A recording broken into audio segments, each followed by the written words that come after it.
दोस्ती का आखिरी सच। शहर के पुराने मोहल्ले में दो दोस्त रहा करते थे, आदित्य और नीरज।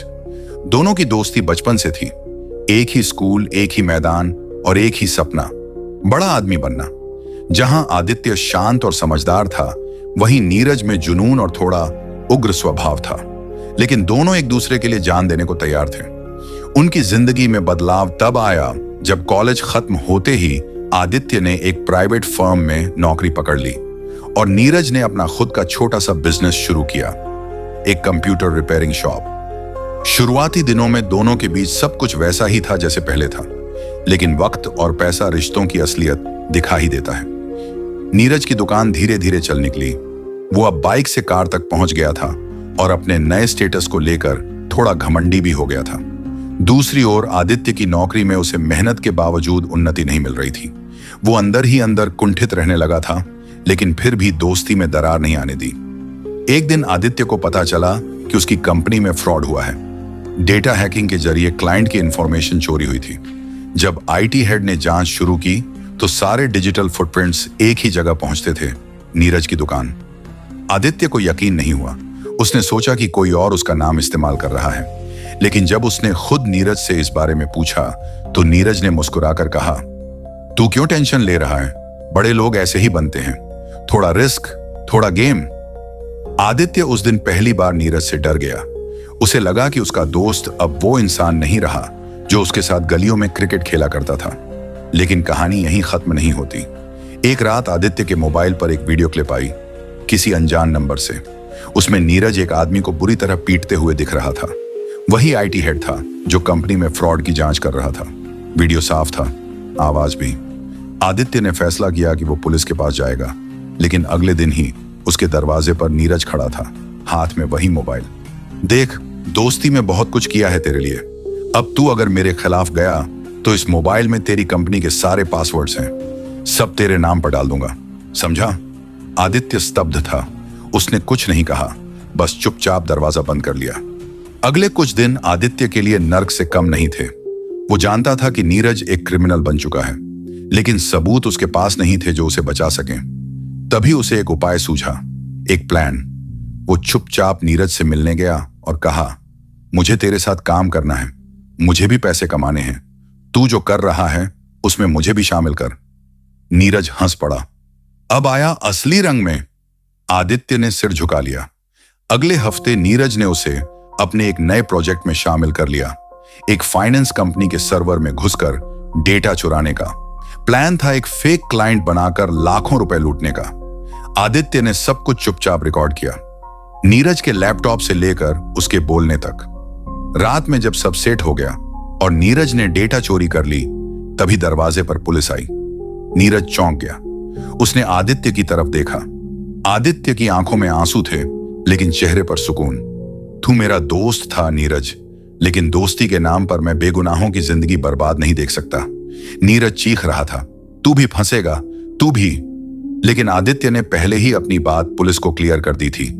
रिकॉर्डिंग, वीडियो, डेटा सब सौंप दिया गया था। नीरज को 7 साल की सजा हुई। आदित्य को भी शुरुआती जांच में सस्पेंड कर दिया गया, लेकिन बाद में उसे क्लीन चिट मिली और एक नई कंपनी में नौकरी मिल गई। उस दिन जब वो नीरज से जेल में आखिरी बार मिलने गया तो नीरज ने बस इतना कहा, दोस्ती का जो सपना देखा था उसका ये अंजाम कभी नहीं सोचा था। आदित्य की आंखों में पानी आ गया, लेकिन उसने कुछ नहीं कहा। वो मुड़ा और चला गया, हमेशा के लिए। कहानी आगे जारी है। नीरज के जेल जाने के बाद आदित्य की जिंदगी में एक अजीब सी खामोशी छा गई थी। बाहर से सब कुछ सामान्य दिखता था, लेकिन भीतर कुछ टूट गया था। दोस्ती का वो हिस्सा जिसे उसने सबसे पवित्र समझा था, अब अपराध, धोखे और गलतफहमियों की भेंट चढ़ चुका था। नई कंपनी में काम शुरू करते हुए उसने ठान लिया था कि अब वह सिर्फ अपने सिद्धांतों के साथ चलेगा। पर शहर छोटा था और खबरें जल्दी फैलती थीं। कुछ लोग उसे विसल ब्लोअर कहकर सराहते, तो कुछ नीरज की तरफदारी में उसे गद्दार कहते। एक दिन दफ्तर में एक नया केस आया। एक बड़े बिजनेस ग्रुप में साइबर फ्रॉड हुआ था और शक था कि अंदर का ही कोई व्यक्ति शामिल है। यह केस आदित्य की नई टीम को सौंपा गया। जब आदित्य ने क्लाइंट डिटेल्स देखी तो उसकी रूह कांप गई। इस फ्रॉड के तार सीधे नीरज के छोटे भाई विवेक से जुड़ते दिख रहे थे। विवेक, जो स्कूल के दिनों में आदित्य को भाई कहता था, जो कभी उसके साथ मंदिर गया था, राखी पर बहन की तरह चॉकलेट दिया करता था, अब विवेक अपने भाई के पद चिन्हों पर चल रहा था। आदित्य एक बार फिर दुविधा में था। क्या मैं फिर से वही करूं? क्या फिर से किसी को जेल भिजवाऊं? पर इस बार आदित्य ने एक और रास्ता चुना, सबूत इकट्ठा करने के साथ साथ विवेक से आमने सामने बात करने का। वो सीधे विवेक के पास गया, बिना पुलिस को बताए। भाई तुम? विवेक चौंक गया। हाँ मैं। तुम्हारे भाई की गलती की सजा तुम्हें नहीं मिलनी चाहिए, पर अगर तुम वही राह पकड़ रहे हो तो मैं फिर वही करूंगा जो पहले किया था। विवेक चुप था, उसकी आंखें गीली थीं। तुम नहीं समझ सकते आदित्य भैया, उसने धीरे से कहा। नीरज भैया अंदर हैं, घर चलाना, मां की दवाई, सब मेरे ऊपर है। और इन बड़े लोगों के सिस्टम में एक आम आदमी को साफ साफ रास्ता ही कहां मिलता है। आदित्य एक लंबी सांस लेकर बैठ गया। मैं समझता हूं, लेकिन एक बार गलत रास्ता पकड़ लिया तो या तो वो जेल ले जाता है या कब्र तक। अगले कुछ दिनों तक आदित्य ने विवेक के पीछे निगरानी रखी।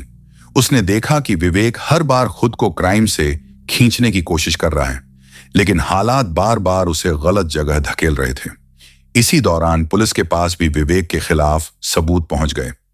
एक रात आदित्य ने विवेक को अपने घर बुलाया। पुलिस कभी भी तुम्हें उठा सकती है, एक आखिरी रास्ता है तुम्हारे पास। क्या? तुम खुद चलकर पुलिस के पास जाओ और सब कबूल करो, लेकिन एक शर्त पर, तुम उनके लिए एक एजेंट की तरह काम करोगे। जितने भी साइबर रैकेट्स चल रहे हैं, तुम उनके बीच रहकर अंदरूनी जानकारी लाओगे। और मेरी सजा कम होगी, और शायद अगर सब कुछ सही रहा तो नाम भी नहीं आएगा सामने, लेकिन यह तुम्हारी आखिरी चॉइस है। विवेक ने कुछ देर सोचा, फिर सिर हिला दिया। अगले 3 महीने में विवेक पुलिस की निगरानी में कई बड़े नामों की जानकारी लाता रहा। शहर में एक बड़ा साइबर रैकेट टूट गया, जिसमें कई विदेशी नेटवर्क शामिल थे। इस बीच नीरज ने जेल से एक खत भेजा। आदित्य, मैं जानता हूं कि जो हुआ वो गलत था। मैंने दोस्ती का मतलब गलत समझा, पर अगर तू आज मेरे भाई को बचा रहा है तो शायद हमारी दोस्ती का कोई हिस्सा अब भी जिंदा है। एक दिन जब मैं बाहर आऊंगा तो उम्मीद है कि मैं फिर से इंसान कहलाने लायक बन सकूं। आदित्य ने वो खत कई बार पढ़ा। वक्त बीतता गया। 4 साल बाद नीरज की सजा पूरी हुई। उस दिन जेल से निकलते वक्त गेट पर एक ही शख्स खड़ा था, आदित्य। नीरज कुछ नहीं बोल पाया, उसकी आंखों में पश्चाताप था। चल, आदित्य ने कहा, तूने एक जिंदगी बर्बाद की थी, अब चल 2 बचाने की कोशिश करें। आज दोनों एक एनजीओ चलाते हैं, साइबर क्राइम अवेयरनेस और रिहैबिलिटेशन सेंटर। नीरज अब उन युवाओं को ट्रेनिंग देता है जो गलत रास्ते पर चल चुके हैं। विवेक अब उस सेंटर का कोर मेंबर है।